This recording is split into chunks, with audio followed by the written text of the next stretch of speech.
हाय जय Hind. SPD online series में आपका स्वागत है। इसके पहले हम 30 जून तक देख लेते हैं, ठीक है। 23 जून का देख लेते हैं।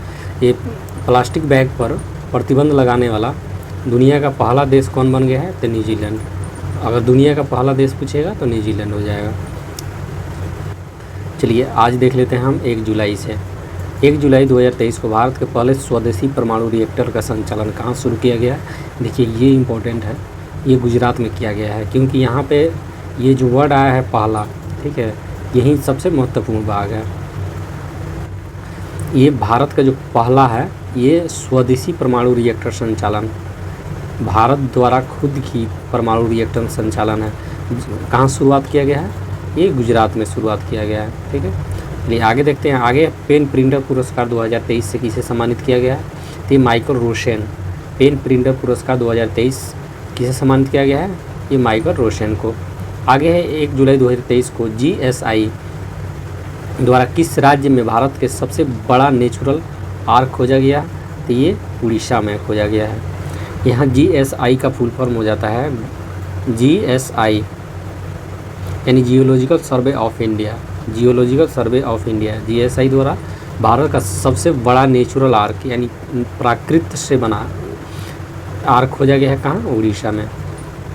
आगे है 1 जुलाई 2023 को पहला CPL के लिए, कैरेबियन प्रीमियर लीग के लिए साइन अप करने वाली पहली महिला खिलाड़ी कौन है? श्रियंका पाटिल। आगे है 1 जुलाई 2023 को किस राज्य के मुख्यमंत्री ने जगन्ना अम्मा बोडी योजना शुरू किया है? ये जहाँ जिसमें ये अम्मा आएगा यानी जगन्ना अम्मा, इसे रिलेट ही होता है आंध्र प्रदेश। तो ये जगन्ना अम्मा बोडी योजना कहाँ शुरू किया गया है?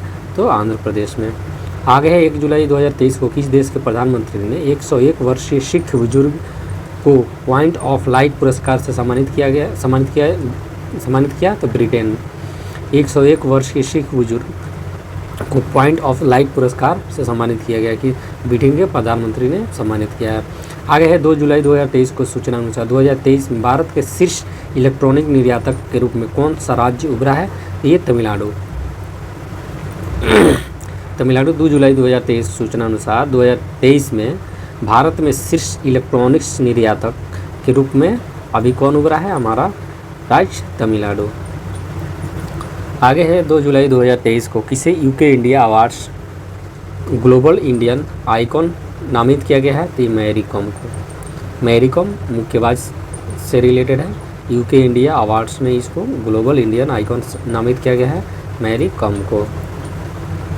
आगे है 2 जुलाई 2023 को भारतीय क्रिकेट टीम के नए मुख्य जर्सी प्रायोजक ड्रीम 11 बन गया है। लुसाने डायमंड 2023 किसने जीता? नीरज चोपड़ा। आगे है 3 जुलाई 2023 को कौन सा देश पहली बार विश्व कप 2023 के लिए क्वालिफाई करने में असफल रहा? तो ये वेस्ट इंडीज।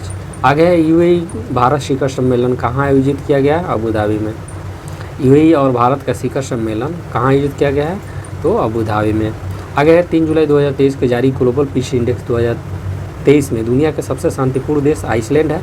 भारत का स्थान 126वां है। इसमें इम्पोर्टेंट दोनों है, लेकिन जनरली भारत के अंदर जो चल रहा है शांति के क्षेत्र में, तो भारत का स्थान यहाँ पे पूछ सकता है 126वां। ग्लोबल पीस इंडेक्स 2023 में नंबर 1 पे कौन सा देश रहा? आइसलैंड। भारत का स्थान इसमें 126 नंबर है। भारत का स्थान कितना है? 1 to 6। आगे हो जाएगा छठा युवा महिला राष्ट्रीय चैंपियनशिप किसने जीता? तो ये हरियाणा ने जीत लिया। कौन से नंबर का था? 6th नंबर का था। 6th नंबर का था महिला राष्ट्रीय चैंपियनशिप, जिसको हरियाणा ने जीत लिया है। आगे किसने ऑस्ट्रियाई ग्रैंड प्रिक्स 2023 जीता? Max Verstappen. ऑस्ट्रेलिया नहीं है, ऑस्ट्रिया है।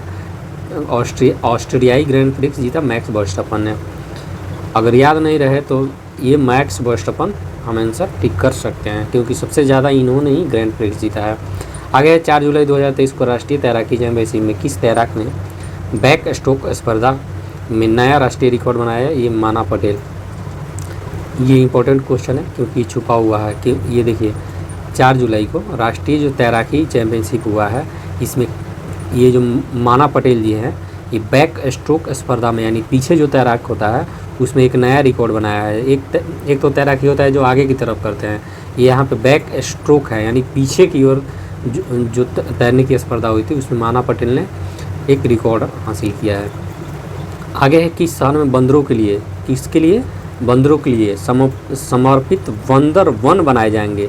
ये लखनऊ में, ये लखनऊ ऐसा शहर होगा जिसमें बंदरों के लिए बंदर वन बनाए जाएंगे लखनऊ में। आगे है 4 जुलाई 2023 को किस राज्य सरकार ने प्रोफेसरों के लिए सेवानिवृत्ति की आयु बढ़ाकर 65 वर्ष कर दी है। तो जम्मू कश्मीर, ये इंपॉर्टेंट क्वेश्चन है, जम्मू कश्मीर से रिलेटेड है। तो अभी प्रोफेसरों के जो सेवानिवृत्ति है उसको बढ़ाकर 65 वर्ष कर दी गई है। आगे है WTO वर्ल्ड ट्रेड ऑर्गेनाइजेशन में भारत के राजदूत कौन नियुक्त हुए हैं। बजेंद्र नवनीत, WTO में अभी भारत के राजदूत बजेंद्र नवनीत नियुक्त किए गए हैं। आगे 4 जुलाई 2023 को किस राज्य में हुई पक्षी गणना की पक्षियों की 205 से अधिक प्रजातियां मिली है। बिहार, ये बिहार PCS के लिए इम्पोर्टेंट होगा, इसको ध्यान में रखेंगे। हाल ही में 4 जुलाई 2023 को एक गणना हुई है जो जिसको पक्षी गणना की तरह देखा जाएगा। इसमें पक्षियों की जो 205 से अधिक प्रजातियां पाई गई है वो किस राज्य में, तो बिहार राज्य में पाई गई है। बिहार के जितने भी एग्ज़ाम होंगे उसके लिए ये इम्पोर्टेंट करेंट अफेयर्स के पॉइंट ऑफ व्यू से इम्पोर्टेंट है। ठीक है, नेक्स्ट है 4 जुलाई 2023 को किसे नेशनल साइबर सिक्योरिटी कोऑर्डिनेटर के रूप में नियुक्त किया गया है। तो MU नायर को, ये नेशनल साइबर सिक्योरिटी कोऑर्डिनेटर के रूप में इनको नामित किया गया है, MU नायर को। आगे है 4 जुलाई 2023 को किस राज्य में देश के पहले सहकारी संचालित सैनिक स्कूल की नींव रखी गई है।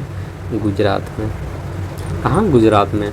आगे 4 जुलाई 2023 को ICC महिला ODI बल्लेबाजी रैंकिंग में कौन से शीर्ष रहे। सी आटापट्टू, ये श्रीलंका की खिलाड़ी है जो महिला है, इनको अभी ICC महिला ODI बल्लेबाजी रैंकिंग में शीर्ष स्थान मिला है, सी आटापट्टू को। आगे है 4 जुलाई 2023 को भारतीय महिला टीम में जगह बनाने वाली असम की जो पहली महिला है उमा छेत्री। असम की कौन पहली महिला है, उमा छेत्री। आगे 5 जुलाई 2023 को BCCI ने सीनियर पुरुष क्रिकेट चयन समिति का अध्यक्ष किसे बनाया है, अजीत अगरकर को बनाया है। आगे भारत ने किस देश को हराकर 9वीं शेफ चैंपियनशिप जीती है, तो कुवैत को हराकर 9वीं शेफ चैंपियनशिप जीत ली है भारत ने। आगे है 5 जुलाई 2023 को कौन सा देश संघाई सहयोग संगठन का नया स्थायी सदस्य बन गया है, ये ईरान। SCO यानी संघाई सहयोग संगठन का नया सदस्य बना है ईरान। आगे 5 जुलाई 2023 को राष्ट्रपति द्रौपदी मुर्मू कहाँ अल्लूरी सीताराम राजू की 150वीं जयंती में शामिल हुई है, तो हैदराबाद। देखिए इंपॉर्टेंट क्वेश्चन है, ऊपर वाला भी संघाई सहयोग संगठन का नया सदस्य भी कौन बना है, ईरान बना है। ये IR से रिलेटेड है इसलिए इम्पोर्टेंट है, IR से है इसलिए इम्पोर्टेंट है क्योंकि ये इंटरनेशनल करंट अफेयर से रिलेटेड है, इसलिए ये इम्पोर्टेंट हो जाता है, पूछने का ज़्यादा चांस होगा। नेक्स्ट है ये जो अल्लूरी सीताराम राजू है इनकी कौन सी जयंती मनाई गई, 125वीं जयंती मनाई गई है, जिसमें राष्ट्रपति द्रौपदी मुर्मू ने हैदराबाद में भाग लिया। तो ये भी इम्पोर्टेंट हो जाएगा क्योंकि ये राष्ट्रपति द्रौपदी मुर्मू जी इसमें भाग ली थी। और अल्लूरी सीताराम राजू की 125वीं कौन सी 125th यानी 150वीं जयंती थी, कहाँ आयोजित की गई थी, हैदराबाद में। आगे देख लेते हैं कौन सा राज्य एक कमरा परियोजना से जुड़ा है। एक कमरा परियोजना से उड़ीसा सरकार जुड़ा है। कौन सा राज्य, उड़ीसा राज्य जुड़ा है। तो ये इंपॉर्टेंट है, योजना से रिलेटेड है। एक कमरा परियोजना से कौन राज्य जुड़ा है, उड़ीसा। आगे है 5 जुलाई 2023 को किसने IFF football of the year पुरस्कार जीता, तो ये हो जाएगा लालियान जुआला छांगटे। देखिए ये इंडिया का है, पुरुष फुटबॉल ऑफ द ईयर पुरस्कार जीता है लालियान जुआल छांगटे। आगे देखते हैं 6 जुलाई 2023 को किसने ब्रिटिश राष्ट्रीय पुरस्कार में सर्वश्रेष्ठ निदेशक का पुरस्कार जीता, शेखर कपूर। ये ब्रिटिश राष्ट्रीय पुरस्कारों में सर्वश्रेष्ठ निर्देशक का पुरस्कार जीत लिया है शेखर कपूर ने।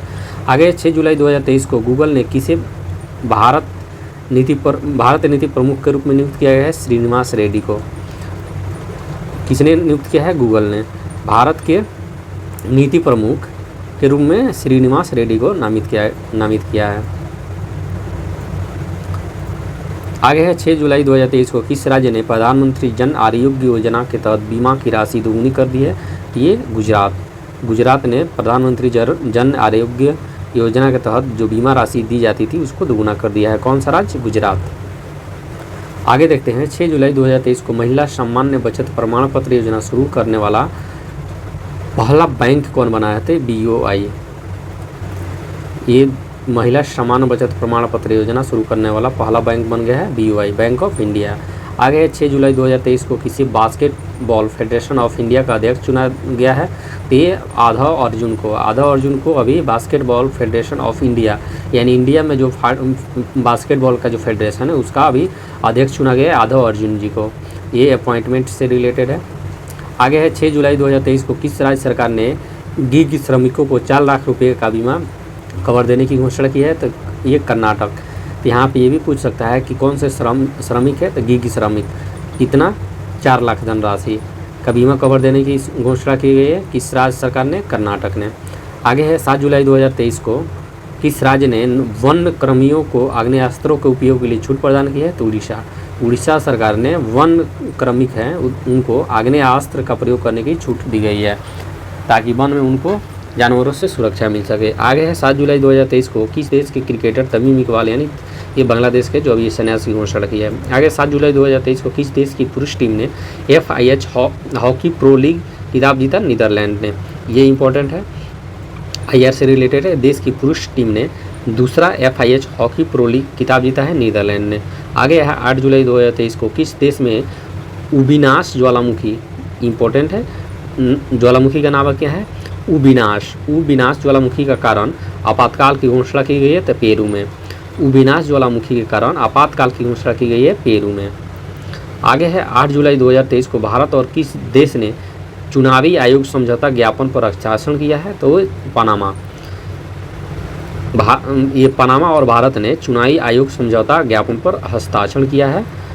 कौन? भारत और पनामा। आगे है किस राज्य ने अम्मा पोखरी परियोजना का शुभारंभ किया है? देखिए ये परियोजना से रिलेटेड है इसलिए इंपॉर्टेंट होगा। अम्मा से उड़ीसा, अ से अम्मा, अ से उड़ीसा, याद रख सकते हैं इससे। अ से अम्मा, अ से उड़ीसा अ से अम्मा पोखरी, अ से उड़ीसा, अ से अम्मा पोखरी, अ से उड़ीसा राज्य। आगे है 8 जुलाई 2023 को किस देश ने अंतिम घोषित रासायनिक हथियारों को नष्ट कर दिया है? अमेरिका। आगे है 9 जुलाई 2023 को किस राज्य के मुख्यमंत्री ने गारंटी बजट पेश किया है? तो ये कर्नाटक। ये इंपॉर्टेंट है क्योंकि ये कर्नाटक के जो मुख्यमंत्री है वो गारंटी बजट पेश किया है। यहाँ से डायरेक्ट क्वेश्चन पूछ सकता है कि अभी किस राज्य सरकार ने हाल ही में गारंटी बजट पेश किया है? तो कर्नाटक सरकार ने। आगे है 9 जुलाई 2023 को कौन सा राज्य तमिलनाडु को पछाड़ कर भारत का सबसे बड़ा MFI बाजार बन गया है? तो बिहार। देखिए ये बिहार से रिलेटेड है तो बिहार में जितने भी एग्ज़ाम हैं वो सभी के लिए मोस्ट इम्पोर्टेंट साबित होगा। ये आंकड़ा है 9 जुलाई 2023 को। किस 9 जुलाई 2023 को कौन सा राज्य तमिलनाडु को पछाड़ कर भारत का सबसे बड़ा MFI बाजार बन गया है? तो बिहार हो जाएगा, अपना बिहार। तो यहाँ से एक क्वेश्चन बन सकता है कि MFI बाजार क्या है? तो MFI का फुल फॉर्म होता है माइक्रो फाइनेंस इंस्टीट्यूट। MF का माइक्रो फाइनेंस इंस्टीट्यूशन होता है, माइक्रो फाइनेंस इंस्टीट्यूशन। इसका काम क्या है? देखिए एक वित्तीय संस्थान है। MFI क्या है? एक वित्तीय संस्थान है जो निम्न आय वर्ग जो निम्न आय वर्ग होता है, जिनका आय सबसे कम है या जिनका आय सबसे कम है वो वर्ग या व्यक्ति के लिए बैंकिंग सेवा से जितने भी रिलेटेड है वो उनको सुविधा प्रदान करता है ताकि वह अपना काम सही से और सुचारू रूप से कर सके। यानी जितने भी निचले स्तर के व्यक्ति या वर्ग है उनको ये क्या करता है? लोन प्रोवाइड करता है। जो सबसे ज़्यादा ये बिहार राज्य में ये MFI का बाज़ार बढ़ गया है जो लोगों को काफ़ी सहूलियत दे रहा है, इसलिए ये तमिलनाडु को पछाड़कर बिहार नंबर 1 पे आ गया है MFI बाज़ार के क्षेत्र में। आगे है 9 जुलाई 2023 को UNHRC ने किसी यूक्रेन जांच आयोग का सदस्य नियुक्त किया है? ब्रिंदा ग्रोवर को। आगे है 9 जुलाई 2023 को राष्ट्रीय तैराकी चैंपियनशिप में पुरुषों की 800 मीटर की फ्री स्टाइल स्पर्धा में किसने स्वर्ण पदक जीता? तो आर्यन नेहरा ने। ये राष्ट्रीय है, अंतर्राष्ट्रीय नहीं है, राष्ट्रीय है जो अपने देश में ही हुआ है। ये पुरुषों की 800 मीटर फ्री स्टाइल स्पर्धा में स्वर्ण पदक जीत लिया है जो तैराकी के क्षेत्र में है। आगे है 9 जुलाई 2023 को भारतीय जोड़ी प्रियांश और अवनीत कौर ने विश्व तीरंदाजी युवा चैंपियनशिप में कौन सा पदक जीता? स्वर्ण पदक जीता। देखिए ये इंटरनेशनल है, भारत की जोड़ी है प्रियांश और अवनीत कौर। ये तीरंदाजी युवा चैंपियनशिप में स्वर्ण पदक हाल ही में जीत लिया है। आगे है कौन सी राज्य मो जंगल जामी योजना शुरू किया है, तो उड़ीसा सरकार। मो जंगल आमी योजना शुरू किया है उड़ीसा सरकार। मो जंगल आमी योजना शुरू किया है उड़ीसा सरकार। एक और यहाँ पे हम ऊपर देखे थे अम्मा पोखरी योजना। अम्मा पोखरी परियोजना किसने शुरू किया? अम्मा पोखरी परियोजना उड़ीसा। मो जंगल जामी योजना कौन? उड़ीसा। अ से अम्मा पोखरी परियोजना, तो अ से उड़ीसा हो गया था। यहाँ पे मो जंगल जामी परियोजना है तो उड़ीसा है। मो जंगल जामी परियोजना उड़ीसा सरकार के द्वारा चलाया गया। आगे देखते हैं 10 जुलाई 2023 को किसने कनाडा ओपन बैडमिंटन टूर्नामेंट का पुरुष एकल खिताब जीता? लक्ष्य सेन ने। ये कनाडा ओपन बैडमिंटन टूर्नामेंट है जिसको लक्ष्य सेन ने जीत लिया है। आगे है 10 जुलाई 2023 को किसने पेरिस में बेस्टल डे परेड, पेरिस में होता है बेस्टल डे परेड में भारतीय वायुसेना दल की कमान संभाली? सिंधु रेड्डी। ये इंपॉर्टेंट क्वेश्चन है। 10 जुलाई 2023 को पेरिस में एक बेस्टल डे परेड हुआ था जिसमें भारत की जो वायुसेना दल की कमान संभाली थी वो कौन थी? सिंधु रेड्डी। आगे है 10 जुलाई 2023 को भारत और किस देश ने स्थानीय मुद्राओं में व्यापार समझौता शुरू किया है? तंजानिया। देखिए IR से रिलेटेड है, ये भी इम्पोर्टेंट है। और भारत और तंजानिया ने स्थानीय जो मुद्रा है उसमें व्यापार करने की समझौता किया है। कौन कौन सा देश? भारत और तंजानिया। भारत और तंजानिया का जो स्थानीय मुद्रा है उसी में व्यापार किया जाएगा। आगे है मुखरा किस राज्य का पहला बीमित गाँव बना है? देखिए इम्पोर्टेंट है, ये जो मुखरा गाँव है, ये मुखरा गांव जो तेलंगाना का है, ये पहला बीमित गांव बना है। देखिए इसमें भी पहला जो बीमित गांव बना है मुखरा, और ये कहाँ का है? तेलंगाना राज्य का है। आगे है तीसरा विश्व हिंदी सम्मेलन कहाँ होने जा रहा है? तो ये बैंकॉक थाईलैंड के बैंकॉक में। ये तीसरा जो विश्व हिंदू सम्मेलन है, ये तीसरा विश्व हिंदू सम्मेलन बैंकॉक में हो रहा है। बैंकॉक में हो रहा है, थाईलैंड के बैंकॉक में होने जा रहा है। आगे 10 जुलाई 2023 को यूथ वर्ल्ड तीरंदाजी चैंपियनशिप की रिकर्व कैटेगरी में गोल्ड जीतने वाले पहले भारतीय कौन बने हैं? पार्थ शालुंके। ये यूथ वर्ल्ड तीरंदाजी चैंपियनशिप की रिकर्व कैटेगरी में गोल्ड जीतने वाले पहले भारतीय बन गए हैं कौन? पार्थ शालुंके। आगे है तीसरी G20 संस्कृति कार्यक्रम समूह की बैठक कहाँ हुई? कर्नाटक में। ये देखिए ये तीसरी G20 की कौन सी बैठक है? संस्कृति कार्य समूह की बैठक है, कल्चरल से रिलेटेड है, ये कर्नाटक में हुई है। आगे 10 जुलाई 2023 को किस राज्य में दिमाग खाने वाला अमीबा एक लड़के की मौत का कारण बना है? ये केरल में। आगे 10 जुलाई 2023 को मिस यूनिवर्स नीदरलैंड जीतने वाली पहली ट्रांसजेंडर महिला को, देखिए 10 जुलाई 2023 को मिस यूनिवर्स नीदरलैंड जीतने वाली पहली ट्रांसजेंडर महिला कौन बनी है? रिकी बेलेरी कोले। रिकी बेलेरी कोले पहली ट्रांसजेंडर महिला है जो मिस यूनिवर्स नीदरलैंड जीती है। तो ये IR से रिलेटेड है, इसलिए यहाँ पे इम्पोर्टेंट हो जाता है। तो चलिए आज की वीडियो में इतना ही रहने देते हैं। अगर वीडियो आपको अच्छा लगे तो लाइक एंड सब्सक्राइब जरूर कीजिएगा। Thanks for watching. मिलते हैं नेक्स्ट वीडियो में। जय हिंद।